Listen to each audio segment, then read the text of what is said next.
आइए, कमर गर्दन सीधी करके आंखों को ज्ञान मुद्रा या ध्यान मुद्रा में रखकर लंबी गहरी सांस लेके ओम का उच्चारण करेंगे।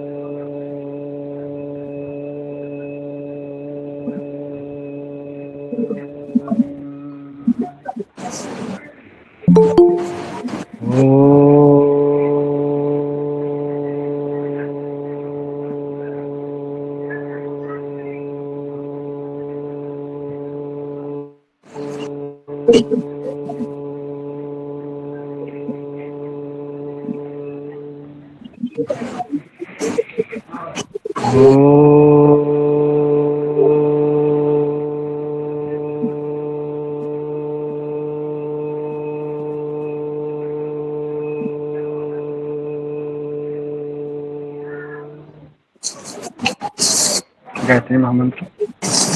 ओम भूर्भुवः स्वः तत्सवितुर्वरेण्यं भर्गो देवस्य धीमहि धियो यो नः प्रचोदयात्। ओम शांति शांति शांति। दोनों हाथों को आपस में रख करके गरम गरम हाथों को आंखों पर लगाएंगे और ऊर्जा को महसूस करेंगे।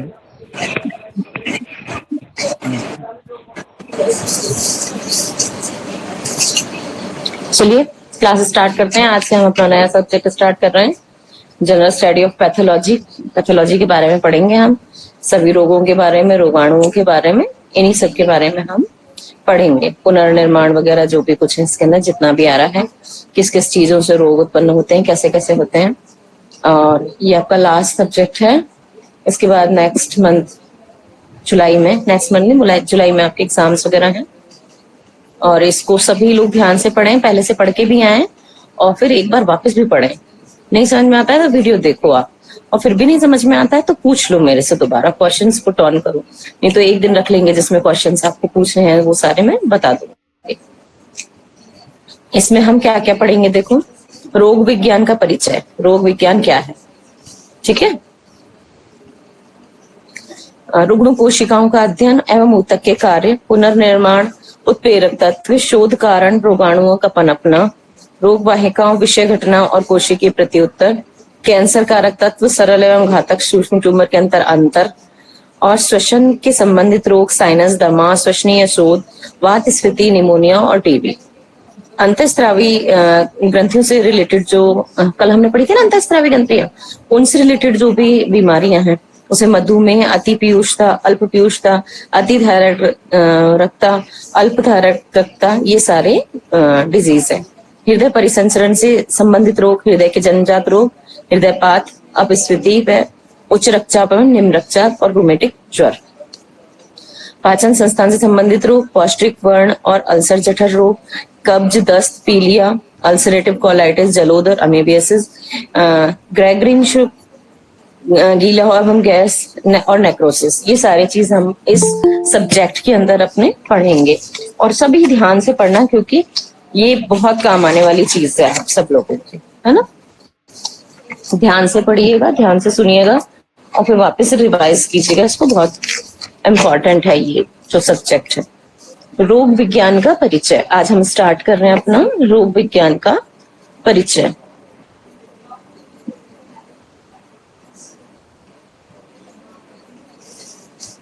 मनुष्य को अपनी रक्षा, वृद्धि और विकास के लिए विरोधी परिस्थितियों से निरंतर संघर्ष करना पड़ता है। प्रतिकूल परिस्थिति से निरंतर संघर्ष करना पड़ता है। प्रतिकूल परिस्थितियों का अनुकूल बनाने की चेष्टा में यदि मनुष्य देह विफल होने लगती है तो वह स्वयं अपने अंग प्रत्यंगों की रक्षा हेतु उनकी रचना तथा क्रिया में आवश्यक हेरफेर कर विरोधी परिस्थितियों तथा विरोधी परिस्थिति से यथासंभव सामंजस्य स्थापित करने का प्रयास करती हैं। क्या होता है कि हमें अपनी रक्षा और वृद्धि और विकास के लिए विरोधी जो परिस्थितियां होती हैं, हमेशा तो अनुकूल होती नहीं हमारी परिस्थितियां, हमें स्ट्रगल तो करना ही होता है हर एक लेवल पे। तो वो हमारी बॉडी को जो भी अनुकूल परिस्थितियां हैं, प्रतिकूल परिस्थितियां हैं, उनके हिसाब से अपनी बॉडी को ढालना पड़ता है। उसमें एडजस्ट करने के लिए उसे जो भी चेंजेस करने पड़ रहे हैं बॉडी के अंदर, तो वो अपने अंग और प्रत्यंगों की रक्षा के लिए वो काम करता है। तो उसमें जब सामंजस्य स्थापित करने का ये प्रयास करती है, हेरफेर करती है हमारी खुद की बॉडी, हमारे खुद के अंग। पर किंतु जब परिस्थिति की विकटता देह के सहन और सामंजस्य शक्ति से अधिक प्रबल और वेगवती हो जाती है, तो प्रस्थापित सामंजस्य में उलटफेर हो जाता है, जिसके फलस्वरूप विरोधी परिस्थिति का दुष्प्रभाव देह के ऊतकों को विकृत कर पीड़ाकारी लक्षणों से युक्त रोग विशेष को प्रकट कर देता है। और अगर बॉडी उसमें सफल नहीं हो पाती है, या फिर जो विरोधी परिस्थितियां वो बहुत ज्यादा स्ट्रांग हैं और वो अधिक प्रबल हैं, वेग उनका अधिक है, तो क्या करती बॉडी उसको उसके साथ सेटलमेंट नहीं बिठा पाती है। जब नहीं बिठा पाती है तो वो हमारी शरीर में पीड़ाकारी लक्षणों के रूप में उभरते हैं, और यही रोग होते हैं, रोग को प्रकट करता है। मनुष्य का जीवन सभी प्रकार की अनुकूल प्रतिकूल परिस्थिति और परिवर्तनशील परिस्थितियों का सामना करने के कारण अत्यंत जटिल हो गया है। मनुष्य का जीवन है ना, सभी प्रकार की परिस्थितियों के और परिस्थितियों का सामना करने के कारण क्या होगा, जटिल है जीवन, है ही जटिल मानव जीवन, तो हम सभी जानते हैं। क्योंकि कभी भी परिस्थिति हमारे अनुकूल नहीं होती है, हमें उन्हें अनुकूल बनाना पड़ता है। उसके लिए जो हम काम करते हैं, हमारी बॉडी काम करते हैं, हमारा हर अंग काम करता है, तो वो ही क्रिया ये बताई गई है ना। इसलिए रोगों के विभिन्न कारणों की वैज्ञानिक रीति से छानबीन कर किसी रोग विशेष का प्रधान कारण और उसके सहायक गौण कारणों का पता लगाना। इसीलिए रोगों के विभिन्न कारणों का वैज्ञानिक रीति से छानबीन करके, मतलब रिसर्च करके पता लगाना कि किसका क्या रीजन है और इसका हम किस तरीके से निदान कर सकते हैं, ठीक है ना, उसका कैसे इलाज कर सकते हैं। ये चीज हमारी इसके अंदर पता लगाने के लिए पैथोलॉजी जो आपके रोगों का वर्गीकरण। अब रोगों का वर्गीकरण क्या है?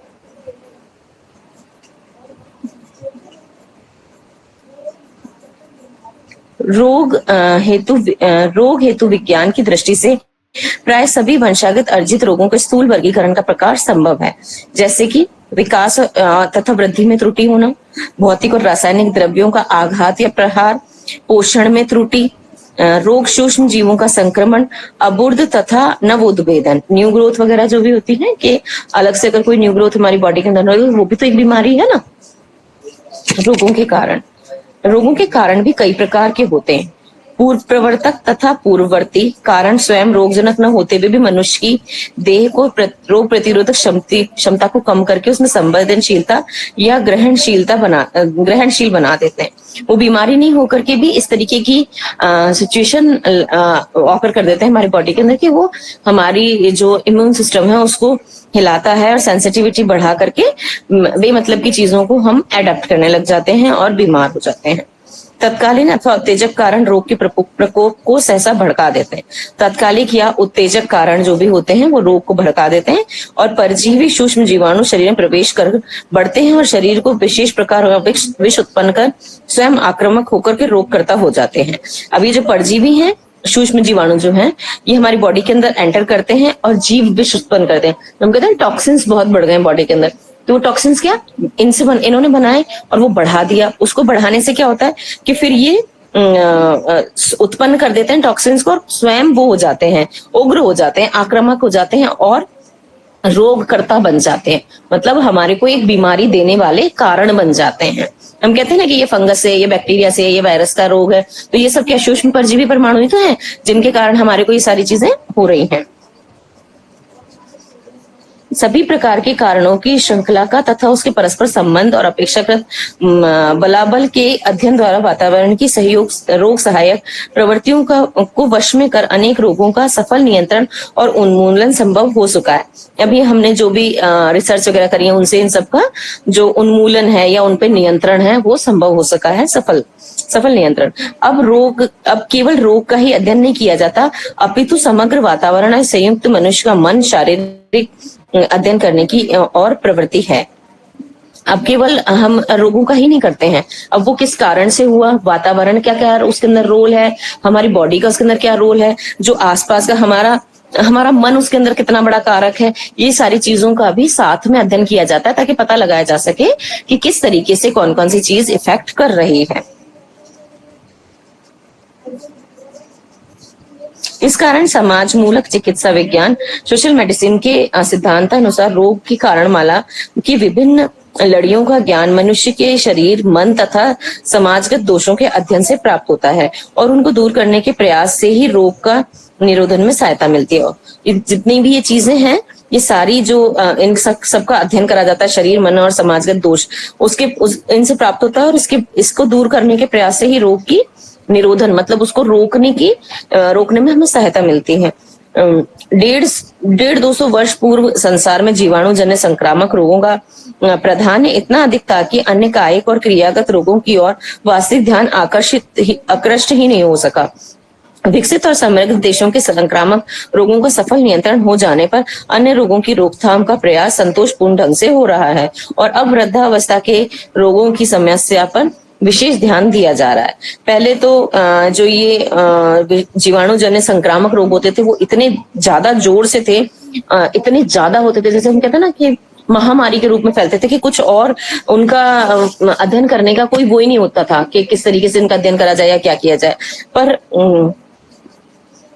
जो उनका जो वास्तविक कारण होता था उसके और ध्यान आकृष्ट ही नहीं हो पाता था कि क्या रीजन रहा है इन सबको होने के पीछे। अब क्या है कि जो विकसित और समृद्ध देश है उन्होंने संक्रामक रोगों के ऊपर सफल नियंत्रण कर लिया है, तो अब जो बाकी के रोग हैं उनकी रोकथाम के अंदर अच्छे से काम किया जा रहा है और अब वृद्धावस्था की समस्या से होने वाले रोगों पे काम किया जा रहा है, उन पे विशेष ध्यान दिया जा रहा है। जीवन की विषम जटिलता के कारण मानसिक रोग, औद्योगिकरण के कारण व्यावसायिक रोग और मशीनों द्वारा दुर्घटनाओं के संख्या में अपेक्षाकृत बढ़ रही हैं, जिन पर ध्यान देना आवश्यक हो गया है। अभी आजकल क्या जीवन की विषमता जटिलताएं इतनी बढ़ गई हैं, स्ट्रेस जो है ना इतना लेवल बढ़ गया है हमारी मानसिक परेशानियों का कि आजकल मानसिक रोग हो रहे हैं, औद्योगिकरण के कारण व्यावसायिक रोग हो रहे हैं और मशीनों द्वारा दुर्घटनाओं की संख्या बहुत बढ़ गई है। तो इन पर ध्यान देना बहुत ज्यादा आजकल जरूरी हो गया है कि किस तरह से इन सब चीजों को कंट्रोल किया जा सके। भारत में संक्रामक रोगों की कमी अवश्य हुई है, परंतु उसका पूर्ण नियंत्रण नहीं हो पाया। अभी कमी तो हो गई है इनमें संक्रामक रोगों में, पर पूर्ण नियंत्रण नहीं है, पर पहले से भी कंडीशन और भी बेटर हो गई। यहाँ कीट, वायु, जल तथा भोजन द्वारा प्रसारित संक्रामक रोगों की प्रधानता तथा कुपोषण जनित विकार और बाल रोगों का बाहुल्य है। ये कीट, जलवायु, क्योंकि हमारी जलवायु कैसी गर्म है ना, हमारी जलवायु जो है ठंडे प्रदेश होते हैं, वहां पे ये कीट वगैरह होते नहीं है और वो ठंडी के कारण वहां पे नहीं हो पाते हैं वो सर्दी के मौसम से, ठीक है ना। और यहाँ हमारे यहाँ क्या होता है कि ठंडा प्रदेश नहीं है, हमारा गर्म प्रदेश है, तो हमारे कीटों का वगैरह का बाहुल्य वैसे भी होता है। तो उसके कारण आपने देखा हो ना कि जैसे सर्दियां जब बहुत ज्यादा होती हैं तो मच्छर, मक्खी, छोटे छोटे कीटाणु, चींटी वगैरह, ये सब चीजें आपको देखने को नहीं मिलती हैं, सब है ना जैसे कि छुप जाते हैं कहीं या खत्म हो जाते हैं एकदम से, और जैसे ही गर्मी आती है तो वो वापस आ जाते हैं। हमारा देश क्या है, गर्मी वाले देश है ये।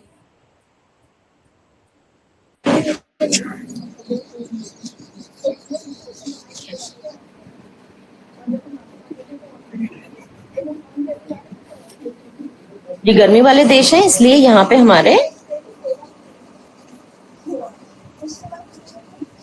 इसलिए है ना यहाँ पे इस तरीके के रोगों की अधिकता है, संक्रामक रोगों की अधिकता है और कुपोषित जनित विकार बच्चों के अंदर बहुत ज्यादा पाया जाता है। क्योंकि आपने देखा हो तो गांव वगैरह में और जैसे बहुत जहाँ पे कम विकास हुआ है वहां पे इन सब चीजों की बहुत कमी होती है, पोषण, जिससे पोषण वाली खाने की और अच्छे स्वच्छ पानी की, तो उनसे क्या होता है बीमारियां फिर बढ़ती हैं, बच्चों को अच्छे से पोषण नहीं मिल पाता है। रोग और माध्य, इन दोनों के अंदर क्या अंतर है? रोग बोलते हैं हम डिजीज को, माध्य बोलते हैं हम इलनेस को। तो डिजीज और इलनेस के अंदर कितना डिफरेंस है, ठीक है। रोग और माध्य में भेद है, मतलब दोनों अलग अलग चीजें हैं, दोनों ही अस्वास्थ्य कारक हैं, दोनों में ही हम ठीक नहीं होते हैं, बीमारी होते हैं। माध्य की दिशा में देह की स्वाभाविक क्रियाओं में ऐसी बाधा पड़ जाती है जिससे मनुष्य अपने जीवन की आवश्यकताओं की पूर्ति करने में असमर्थ सा हो जाता है। कि कुछ ऐसी देह में स्वाभाविक सी क्रियाओं में बाधा हो जाती है कि हम अपने जो नॉर्मल काम है और नॉर्मल जो हमारे बॉडी की चीजें हैं वो प्रॉपरली वर्क नहीं कर पाती हैं, है ना। यह देह की क्रियागत दोष है, देह का, हमारी बॉडी का दोष है ये, है ना। परंतु रोगावस्था में शरीर की अव्यवस्थित क्रिया के दुष्प्रभाव और घातक पदार्थ की दुर्घटनाओं के कारण देह में असाधारण रूप से कायिक रोग हो जाते हैं। जबकि रोगावस्था में क्या होता है कि किसी भी दुष्प्रभाव, अव्यवस्थित क्रिया के दुष्प्रभाव से या घातक पदार्थ और दुर्घटनाओं के कारण देह के अंदर हमारी बॉडी असाधारण कायिक रोग हो जाते हैं, हमारे बॉडी के अंदर असाधारण रोग हो जाते हैं, जिसके कारण की रोग और माध्य में केवल आंशिक ही संबंध है, हमें कायिक रोग हो जाते हैं, यही हमारी वो है।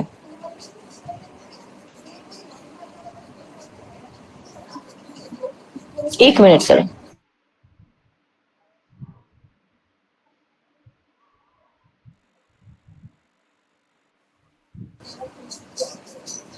कंटिन्यू करते हैं हम आगे से।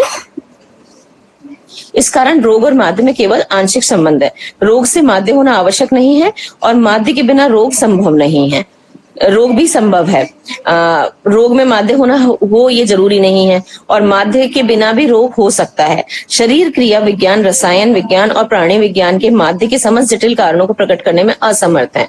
अभी तक सारी चीजें एकदम स्पष्ट नहीं है।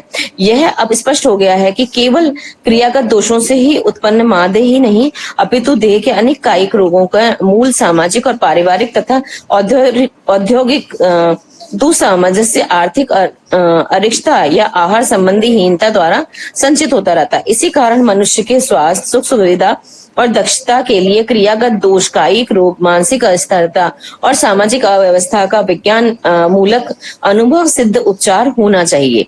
इन सारी चीजों का उपचार होना चाहिए, केवल एक ही चीज के ऊपर डिजीज नहीं होता है, इन सारी चीजों से रिलेटेड होते हैं। सभी प्राणियों की सभी प्रकार की पूर्ण देखभाल से ही रोग गुम्फित कारणों को दूर किया जा सकता है। अधूरे अथवा एकांग उपाय व्यर्थ ही है। अधूरे हम जब ट्रीटमेंट्स करेंगे और हमें पूरी जानकारी ही नहीं होगी तो उसके जो भी उपाय हैं वो व्यर्थ ही हैं।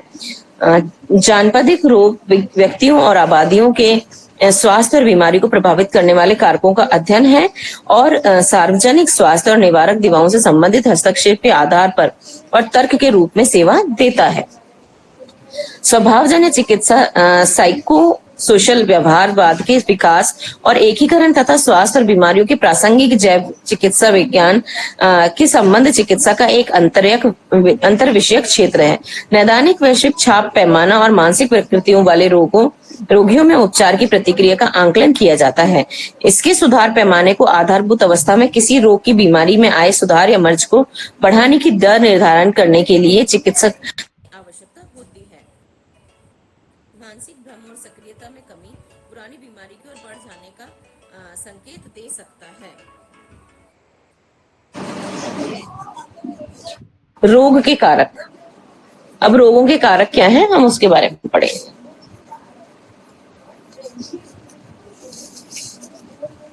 रोग उत्पन्न करने वाले कारकों को रोगजनक मतलब पैथोजन कहा जाता है। क्या कहा जाता है उनको? रोगजनक कहा जाता है, पैथोजेंस बोलते हैं इनको। जैसे जीवाणु, विषाणु, प्रोटोजोआ, कवक इत्यादि आदि कुछ अनुवांशिक रोग भी अनुवांशिक कारणों से भी रोग उत्पन्न होते हैं। जीवाणु बता दिए, विषाणु बता दिए, प्रोटोजोआ बता दिए, कवक बता दिए, और रोग अनुवांशिक कारणों से भी उत्पन्न होते हैं। ठीक है, अब हम निम्नलिखित प्रकार, हम इसके रोगजनक कुछ प्रकार पढ़ते हैं कि कैसे कैसे क्या क्या इनके प्रकार हैं। जैविक कारक विषाणु, जीवाणु, कवक, माइक्रोप्लाज्मा, प्रोटोजोआ, हेलिमेंथीज और अन्य जीव, ये सब क्या है? जैविक कारक हैं।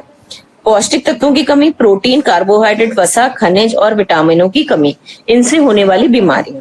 भौतिक कारक क्या है? सर्दी, गर्मी, आर्द्रता, दबाव, विद्युत आघात, विकिरण और ध्वनि आदि से होने वाले रोग किसके अंदर आते हैं? भौतिक कारकों के अंदर। यांत्रिक कारक निरंतर अधिक समय तक घर्षण, किसी चोट का लगना, अस्थि टूटना या मोच आना, ये सारे क्या हैं? हमारे यांत्रिक कारक के अंदर आते हैं। रासायनिक कारक यूरिया तथा यूरिक अम्ल जैसे रासायनिक प्रदूषक वगैरह का होना, जैसे कि पारा, लेड, ओजोन, कैडमियम, निकल, कोबाल्ट, आर्सेनिक आदि के कमी या अधिक बढ़ जाने से जो होने वाली बीमारियां हैं वो, ये रासायनिक कारक है।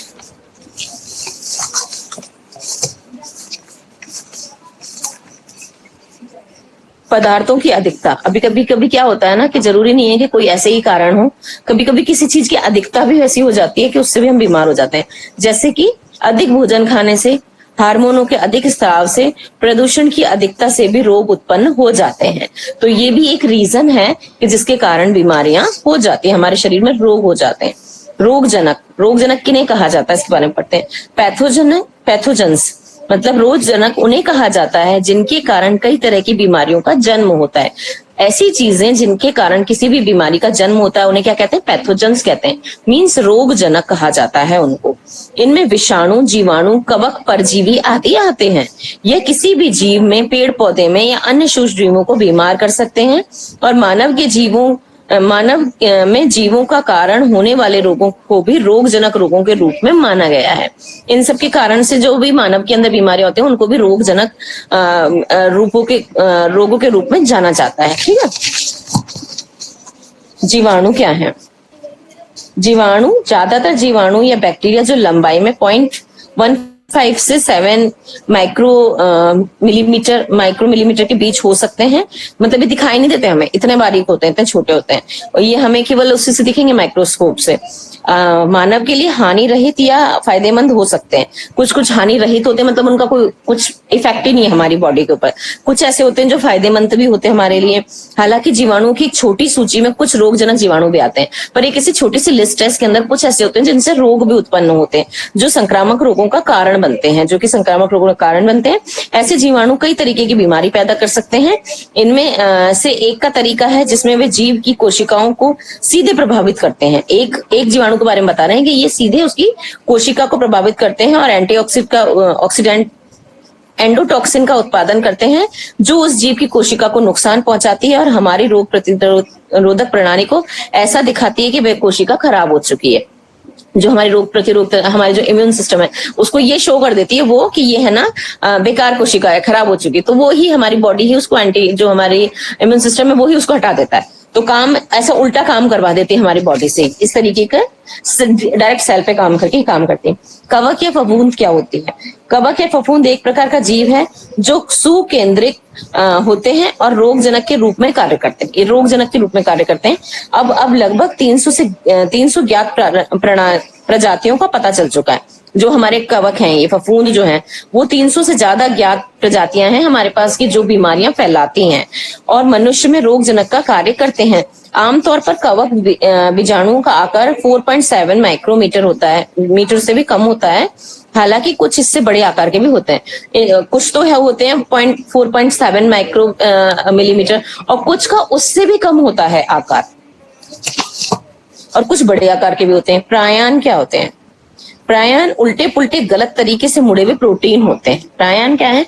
उल्टे पुल्टे गलत तरीके से मुड़े प्रोटीन, मतलब जो डिफॉर्मेटिव है, जो उल्टे सीधे बन गए, नॉर्मल नहीं है, सीधे नहीं है, जो उनकी संरचना होनी चाहिए वो नहीं है। इस तरीके के प्रोटीन जो संक्रमणीय होते हैं, जो कि संक्रमण फैलाते हैं और मस्तिष्क के सामान्य प्रोटीन के असामान्य मोड को प्रभावित कर सकते हैं। जो मस्तिष्क का हमारा सामान्य प्रोटीन है उसके असामान्य मोड को प्रभावित कर देते हैं। वायरॉइड किसे कहते हैं? वायरॉइड और वायरस के बीच में भ्रमित न हो। वायरॉइड ज्ञात संक्रामक रोगजनों में सबसे छोटा होता है और यह केवल गोलाकार एकल धागे वाला आरएनए होता है जिसमें कोई प्रोटीन का आवरण नहीं होता है। वायरॉइड और वायरस ये दोनों अलग अलग चीजें हैं। ठीक है। वायरॉइड ज्ञात संक्रमण रोगों का सबसे छोटा होता है और ये क्या है? गोलाकार एकल धागे वाला आरएनए होता है। जैसे डीएनए और आरएनए दो अलग अलग चीजें होती हैं, तो ये आरएनए होता है जिसमें कोई प्रोटीन का आवरण नहीं है। विषाणु, इन रोगजनकों के कारण चेचक, इन्फ्लुएंजा, गलसुआ, खसरा, कोरोना, इबोला वायरस और रुबेला आदि रोग हो सकते हैं। सामान्यतः इनकी लंबाई 20 से 30 नैनोमीटर के मध्य होती है। अब ये जो है रोगजनक कारण है के कारण इन रोगजनक विषाणुओं के कारण क्या क्या होता है? चेचक हो जाती है, इन्फ्लुएंजा हो जाता है, गलसुआ हो जाता है, खसरा हो जाता है, कोरोना है, इबोला है, रुबेला है, ये सभी इनसे हो जाते हैं और इनकी जो लंबाई बताई गई है 20 से 300 नैनोमीटर बताई गई है। पैथोलॉजी का मूल प्राचीन चिकित्सा में है लेकिन विज्ञान को उत्पन्न होने के बाद ही विकसित हुआ है।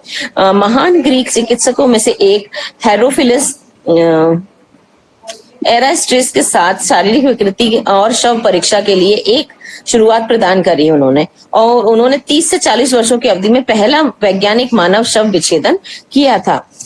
पहला शव विच्छेदन उन्होंने किया था। शव विच्छेदन डिसेक्शन जो बोलते हैं अपन, कि उसको चीर फाड़ करके उसका जो भी हम रिसर्च वगैरह करते हैं, उससे पता लगाते हैं क्या चीज कैसे है, कौन सी चीज कहाँ पे है, इस बारे में।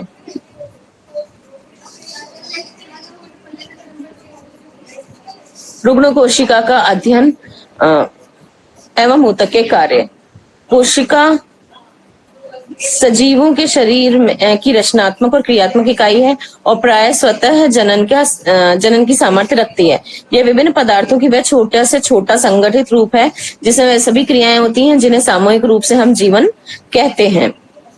कोशिका क्या है? सेल सजीवों के शरीर की सबसे छोटी रचनात्मक और क्रियात्मक इकाई है। रचना, सबसे छोटी रचना भी वही है और काम भी वो ही करती है, सबसे छोटी इकाई। ठीक है। यह प्राय स्वतः जनन के सिद्धांत का सामर्थ्य रखती है। यह विभिन्न पदार्थों का छोटे से छोटा संगठित रूप है जिसमें वे सभी क्रियाएं होती हैं जो सामूहिक रूप से हम जीवन में करते हैं।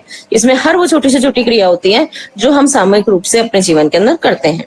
कोशिका का अंग्रेजी शब्द सेल लैटिन भाषा के सेल्यूलर शब्द से लिया गया है। जो इसे इंग्लिश में सेल बोलते हैं कोशिका को, ये जो लैटिन लैंग्वेज है, भाषा है, उसे सेल्यूलर शब्द से लिया गया, जिसका अर्थ होता है एक छोटा कमरा। सेल्यूलर का मतलब होता है एक छोटा सा रूम जिसके अंदर सारी फैसिलिटीज अवेलेबल हैं। कुछ सजीव जैसे कि जीवाणु के शरीर एक कोशिका से ही बने होते हैं, इन्हें एक कोशीय जीव कहते हैं। कुछ तो जीवाणु के शरीर क्या होते हैं? एक कोशिकीय होते हैं। मैं अमीबा का आपको एग्जांपल देती हूँ ना बार बार, वो एक कोशिकीय जीव है। जबकि कुछ जीव जैसे मनुष्य का शरीर अनेक कोशिकाओं से मिलकर बना होता है, और जैसे कि हम हैं तो हमारा शरीर क्या है? बहुत सारी कोशिकाओं से मिलकर बना होता है। एक मिनट जरा ना।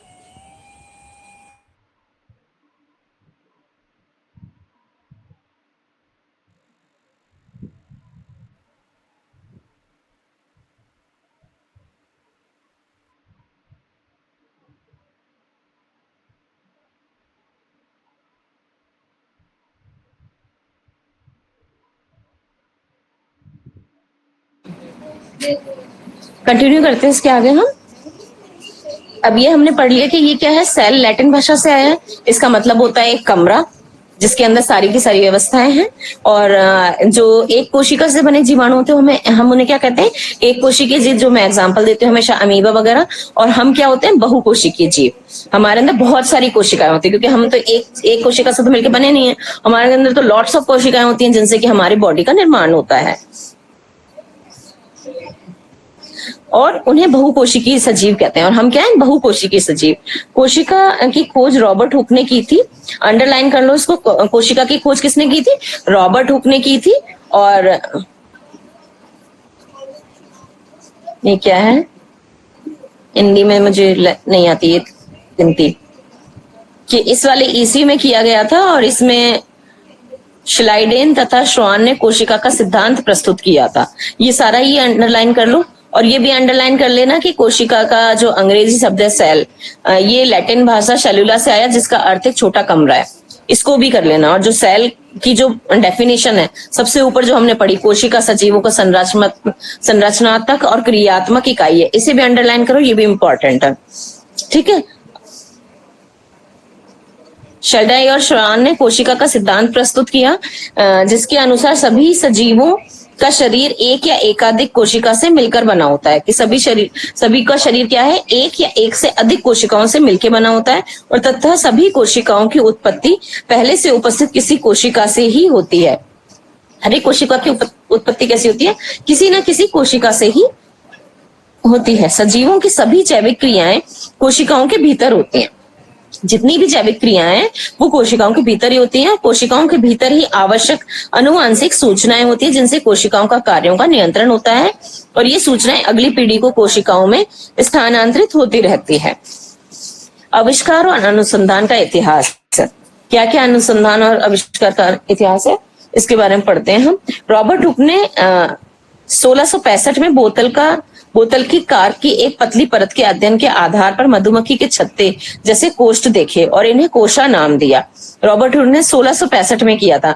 जो बोतल की कॉर्क होती है, लकड़ी जैसी होती है ना, कॉर्क होती है उसके अंदर फंसा के लगा देते हैं जो, तो उसमें एक पतली परत का अध्ययन किया था उन्हें, मधुमक्खी के छत्ते जैसे, जैसे आपने देखे होंगे मधुमक्खी के छत्ते से गोल गोल गोल गोल कॉलोनीज बनी होती है उसके अंदर, गोल गोल गोल गोल होता है उसके अंदर, तो इसी तरीके का उन्होंने कोष्ठ देखे और इसलिए उसे नाम दिया कोशा।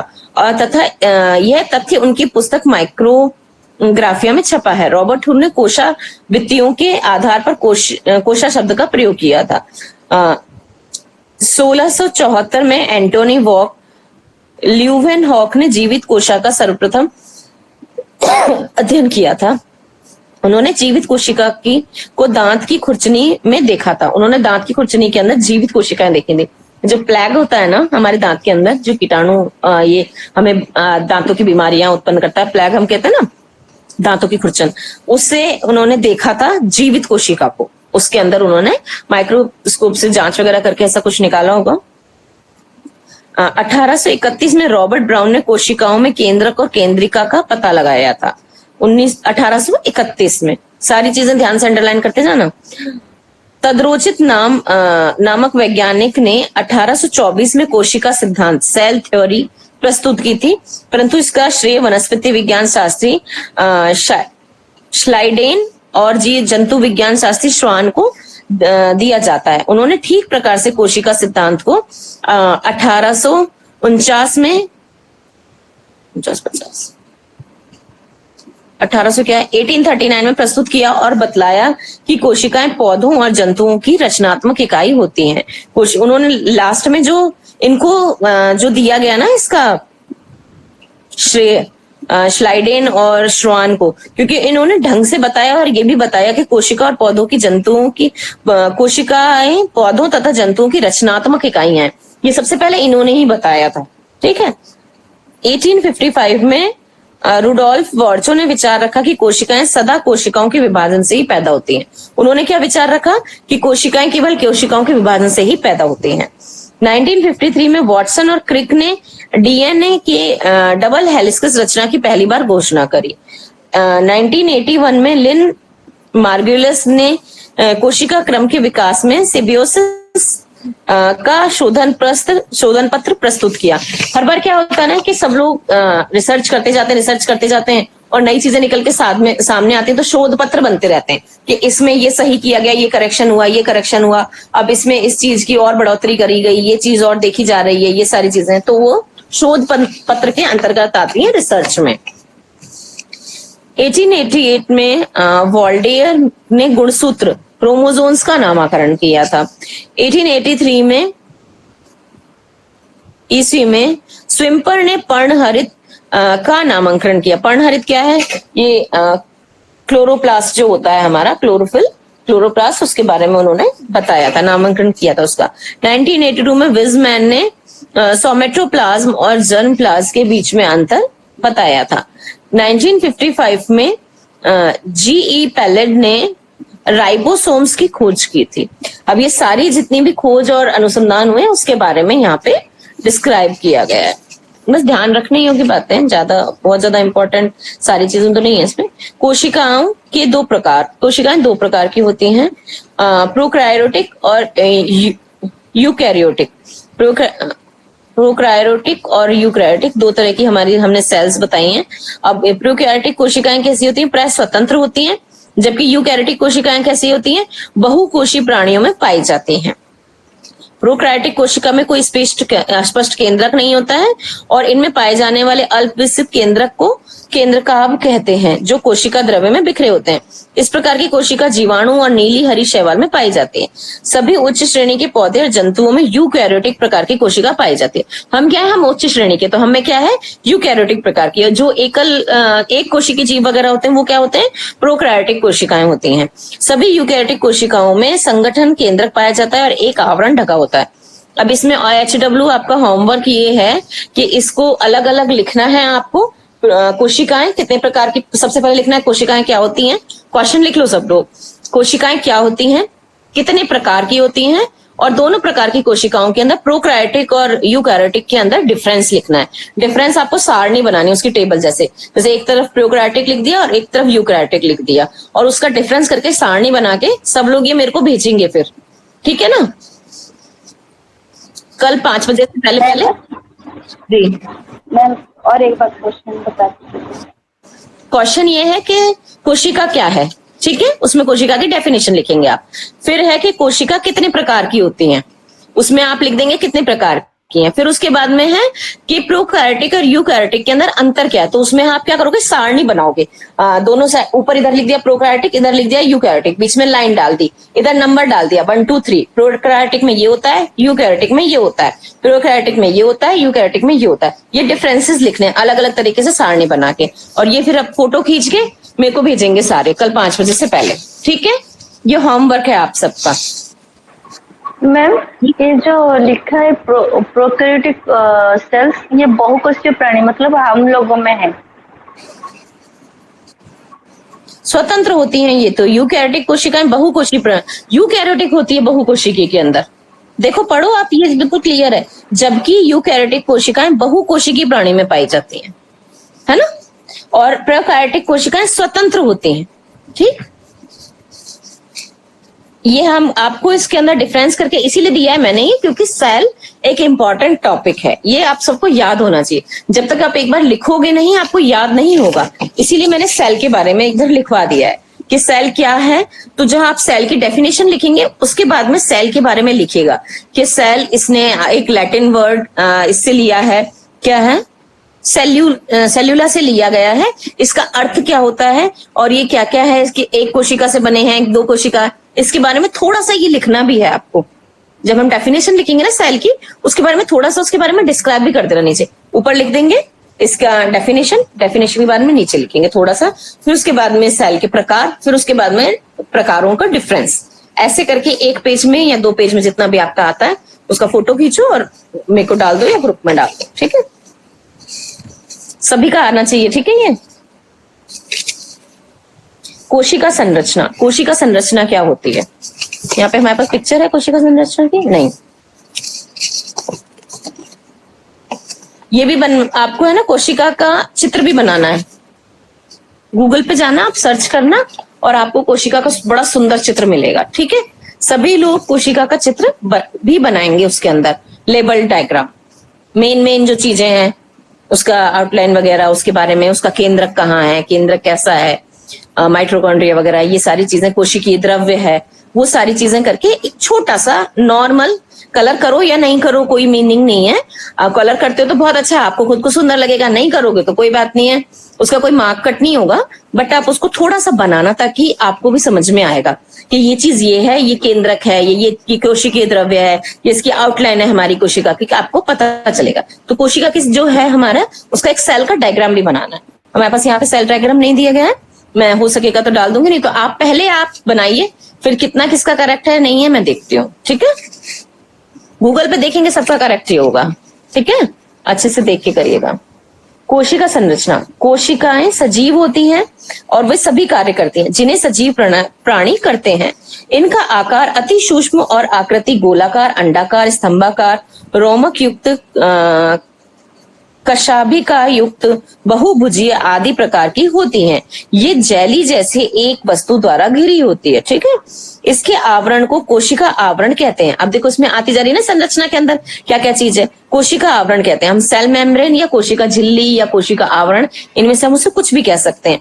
यह झिल्ली अवकलीय पराक्रम में सेलेक्टिव परमिएबल होती है, जिसका अर्थ है कि झिल्ली किसी पदार्थ या अणु या आयन को मुक्त रूप से पार होने देती है कि किसी कोई चीज इसके अंदर आएगी, किस तरीके से आ रही है और वो हो रही है, सीमित मात्रा में पार होने देती है तथा बिल्कुल रोक देती है। ये इसका एक सिस्टम भी होता है, आप पढ़ोगे अभी बताएंगे इसके अंदर।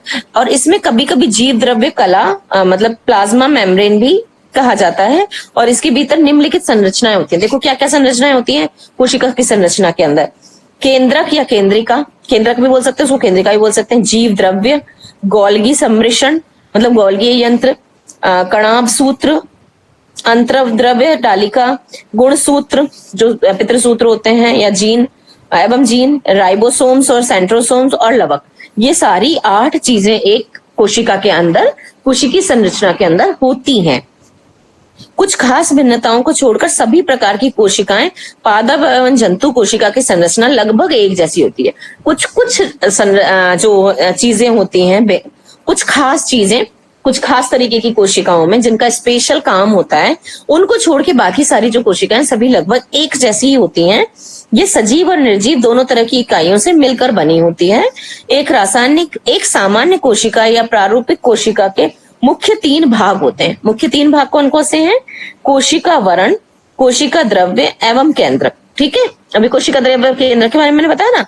तो कोशिका आवरण क्या? उसका जो खोल होता है बाहर वाला, उसका कोशिका द्रव्य और केंद्रक, ये 3 मूलभूत इसकी इकाई हैं जो मेन है। और कोशिका आवरण कोशिका का सबसे बाह्य आवरण या घेरा है। पादप कोशिका में कोशिका भित्ति या कोशिका झिल्ली मिलकर कोशिका आवरण का निर्माण करते हैं। जंतु कोशिका में कोशिका भित्ति नहीं पाई जाती, अतः कोशिका झिल्ली ही सबसे बाहरी आवरण है। और कोशिका झिल्ली एवं केंद्रक के बीच का भाग कोशिका द्रव्य कहा जाता है। केंद्रक और कोशिका झिल्ली के बीच का जो पार्ट होता है उसे कोशिका द्रव्य कहते हैं, जो एक लिक्विड सा होता है और जिसमें विभिन्न कोशिकांग होते हैं और कोशिका के बहुत सारे अंग उसके अंदर होते हैं। जो ये बताए गए हैं ना, जितने भी बताए गए हैं वो सारे उसके अंदर होते हैं। केंद्रक कोशिका के अंदर पाए जाने वाले एक गोल सघन संरचना है। केंद्रक को कोशिका का मस्तिष्क भी कहा गया है। केंद्रक को क्या कहा गया है? कोशिका का मस्तिष्क कहा गया है। जिस प्रकार शरीर की सारी क्रियाओं का नियंत्रण मस्तिष्क करता है, ठीक उसी प्रकार कोशिका के सारे कार्यों का नियंत्रण केंद्रक द्वारा होता है। तो जो कोशिका के जितने कार्य हैं वो कौन करता है? केंद्रक। और उनको नियंत्रण कौन करता है? केंद्रक। केंद्रक कह लो कि हमारी कोशिका का क्या है? दिमाग, ब्रेन है हमारा। कोशिका का ब्रेन क्या है? केंद्रक। ठीक है, इसीलिए मैंने कोशिका की संरचना के बारे में कहा। अब आपने इसका संरचना तो पढ़ी ली पूरी। अब जब आप इसका डायग्राम बनाओगे ना तो आपको बिल्कुल समझ में आ जाएगा कि कौन कौन सी चीज क्या क्या है। देखोगे, कलरफुल डायग्राम बनाओगे तो बहुत अच्छे से समझ में आएगा।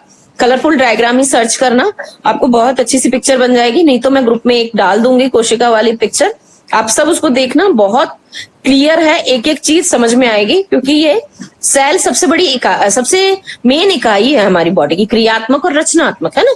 तो ये हमें आनी चाहिए कि सेल क्या है। टाइम तो हो गया है, बाकी का कल ही पढ़ेंगे क्योंकि इसके अंदर की सारी चीजें हैं। अब सेल के अंदर की चीजों को पढ़ना है तो कल पढ़ते हैं इसको। केंद्रक है, केंद्रिका, जीव द्रव्य, प्रोटोप्लाज्म, गोल्गी सम्मिश्रण, कर्णाभ सूत, माइटोकॉन्ड्रिया, जिसको मैंने बताया क्या होता है माइटोकॉन्ड्रिया। मैंने बताया था माइटोकॉन्ड्रिया, कोई बताएगा क्या होता है सेल का? हाँ मैम, पावर हाउस। हाँ, पावर हाउस होता है सेल का, माइटोकॉन्ड्रिया। और यहाँ पे अभी एक और चीज क्या बताई कि केंद्रक क्या होता है हमारे सेल का? मस्तिष्क होता है मैम। क्या होता है? मस्तिष्क। हाँ, मस्तिष्क होता है। तो ये 2 इंपॉर्टेंट चीजें ना, अब ये चीजें पता चल गई, आपको याद रहेंगी अब हमेशा। ठीक है, माइटोकॉन्ड्रिया और अंतरप द्रव्य जालिका हम पढ़ेंगे, गुणसूत्र, राइबोसोम, सेंट्रोसोम, कवक और ये सारी चीजें इसके अंदर जितनी भी, बहुत बड़ा टॉपिक है इसलिए अब इसको आज हम छेड़ ही नहीं रहे, स्टार्ट ही नहीं कर रहे। कल हम इसको स्टार्ट करेंगे और अच्छे से पढ़ेंगे और सब इसको पढ़ के भी आएंगे। क्योंकि जब आप बनाओगे ना कोशिका का चित्र बनाओगे, उसका डायग्राम बनाओगे, तो आपको ये सारी चीजें आएंगी। तो आप एक बार इसको पढ़ना और उसको देखते जाना पिक्चर को और पढ़ते जाना, केवल रीड करना, अपने आप ही समझ में आ जाएगा। और नहीं समझ में आएगा तो आप रीड करे हुए रहोगे तो कल जैसे ही पढ़ाऊंगी ना तो आपको एक सारी चीजें एक साथ समझ में आ जाएंगी। ठीक है, ये सब लोग पढ़ के आएंगे। उसके बाद में कल हम सेल डिवीजन भी पढ़ेंगे कि कैसे सेल डिवीजन होता है, कोशिकाओं का विभाजन कैसे होता है। अब आज मैम आज आप डालेंगे या हम गूगल से निकाल के करेंगे ड्राइंग सेल का? मैं डलवा देती हूँ अभी। ठीक है जी मैम, मैं डाल दूंगी सेल का डायग्राम, अभी ग्रुप में डाल दूंगी। ठीक है, तो अभी सब लोग आप उसी से देख करके अच्छे से डायग्राम सुंदर सुंदर बनाइएगा तो आपको समझ में आ जाएगी। कि छोटा मत नहीं बनाना है आपको, एक पेज में बड़ा डायग्राम बनाओ ताकि आप उसमें सारी चीजें इंडिकेट कर सको कि ये सेल है, ये माइटोकॉन्ड्रिया है, ये कोशिका द्रव्य है, ये हमारी कोशिका की झिल्ली है। तो सारी चीजों को आप बता पाओगे, लेबल भी कर पाओगे अच्छे से। तो छोटा तो माइंड में हमें रखना है ध्यान में कि सेल का ये डायग्राम होता है, पर बड़ा रहेगा तो उसी से तो याद होगा, हमारे माइंड में छप जाएगी वो चीज। बना लोगे जब आप सुंदर सा, बढ़िया से बनाओ जिससे जो जैसा बनता है। लेबल होना सबसे ज्यादा जरूरी है कि आपने क्या क्या चीज उसके अंदर बनाई है। ठीक है, ये हमारा होमवर्क है आज का जो मैंने बता दिया ना। सबको क्वेश्चंस ध्यान है ना?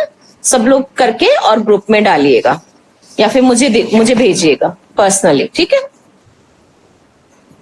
कुछ क्वेश्चन हो तो पूछिए, टाइम हो गया नहीं तो फिर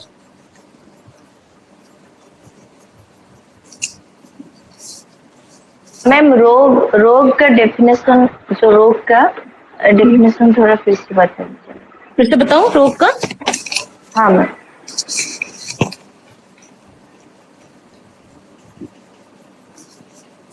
जो बिल्कुल रोग विज्ञान का परिचय है या रोग और माध्य है? रोग का जो पैथोजन, जो वो डेफिनेशन, पैथोलॉजी वाला जो है रोग का। हाँ मैम। हाँ हाँ, तो वो तो हमने जो शुरू में ही पढ़ा था, फर्स्ट चीज ही वही थी कि जो हमारी मनुष्य अपनी रक्षा प्रणाली होती है सबकी अपनी, ये हम वृद्धि और विकास के लिए विरोधी परिस्थितियां भी होती हैं, तो हम उन जो विरोधी परिस्थितियों के लिए हमारी बॉडी को क्या करना पड़ता है, संघर्ष करना पड़ता है उससे उनके अनुकूल बनाने के लिए अपने आप को हम क्या करते हैं, उसके लायक बनाते हैं ना, उसमें एडजस्ट करवाते हैं। तो अगर जब हम एडजस्ट करने में वो बहुत ज्यादा जैसे कि एनवायरनमेंट से नहीं सेटल हो पा रहा है या किसी और चीज से नहीं हो पा रहा है, तो जब वो दूसरी चीज जिसके साथ सेटलमेंट होना है, जो विरोधी परिस्थिति है, वो ज्यादा उग्र है या प्रबल है, वेगवती है, तो क्या होता है कि हमारी जो बॉडी के ऑर्गन्स हैं और जो भी क्रियाएं हैं वो उसके साथ सेटल नहीं हो पाती और उलटफेर हो जाती है सारी। तो उसके कारण क्या होती है, पीड़ा उत्पन्न होती है हमारी बॉडी के अंदर, और पीड़ा उत्पन्न होती है और उसके दुष्प्रभाव आते हैं, ऊतकों पे, सेल पे इनका इफेक्ट पड़ता है। और ये पीड़ाकारी जब लक्षण प्रकट होते हैं ना, हमारी बॉडी उनको दिखाती है कि पीड़ा हो रही है, में दर्द हो रहा है, ये क्या है, रोग है। ठीक है, ये यहाँ पे इसमें पूरा बताया गया कि ये रोग है। और सभी प्रकार की प्रतिकूल और अनुकूल हमारी जो स्थितियां हैं उनके हिसाब से हमें सेटलमेंट तो करना ही पड़ता है ना। इसके लिए जब उसका दुष्प्रभाव आता है बॉडी पे, जब हम पूरी तरह से उसके साथ हमारी बॉडी सेटल नहीं कर पा रही है, ऊतकों के ऊपर गलत इफेक्ट आ रहा है और काम नहीं कर पा रहे हैं, पीड़ा उत्पन्न हो रही है अंदर से, किसी भी तरीके की पीड़ा, किसी भी तरीके का पेन, तो वो क्या है, रोग का कारण है। हर तरीके के रोग में अलग अलग तरीके के हमें चीजें महसूस होती हैं, है ना। जैसे बुखार है तो भी हमें पता चल रहा है कि ताप बहुत है, घबराहट है, जी मचलाना है, कहीं पेन है, चोट लग गई है, कुछ भी है। तो जब एडजस्टमेंट नहीं हो पाया तो इस तरीके की स्थितियां उत्पन्न हुई, तो वो क्या होगा, रोग हो गया किसी भी तरीके का। ठीक है जी। देवेंद्र जी, अब आप शांति पाठ करवा दो, टाइम हो गया है। और कल सब अपना मेरे को होमवर्क भेज देना।